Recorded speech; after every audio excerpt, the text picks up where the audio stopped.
Hi guys! Saan nga ba natin makikita ang mga Minay Day natin? Kasi di ba guys, kapag nagmamay day tayo, tapos pagkalipas lang ng isang araw or 24 hours, ay hindi na natin nakikita yung mga minamay day natin. Ay hindi na naman natin siya nakikita sa ating mga ina-upload sa mga album natin dito sa Facebook. So, saan nga ba natin ito makikita? So, kung gusto mo malaman, panoorin mo lang ang buong video na ito para malaman mo kung saan nga ba natin ito makikita. Para makita natin yung mga Minay Day natin, punta lang tayo sa ating mga Facebook account, tapos i-open lang natin, and then punta lang tayo dito mismo sa ating profile. Tapos kapag andito na kayo sa inyong mga profile, ay may makikita kayo ditong 3 dots dito sa gilid.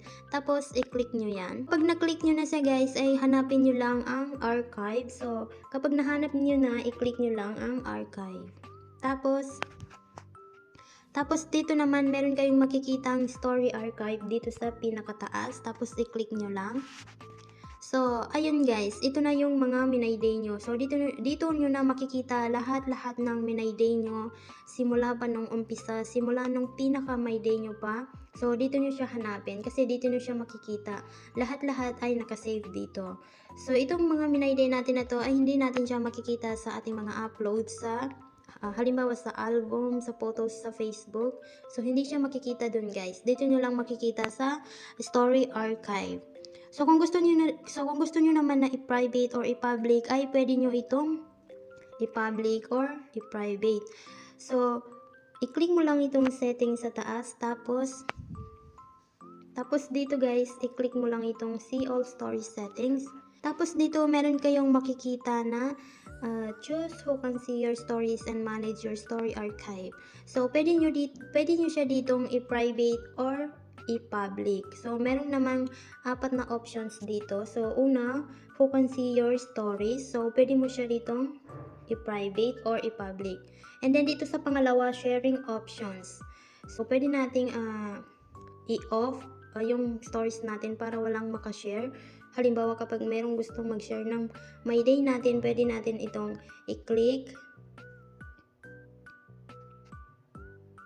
Tapos, i-click nyo lang itong don't allow. Kasi kapag i-click nyo itong allow, ay ibig sabihin ay ina-allow nyo yung isang tao na i-share niya yung My Day nyo.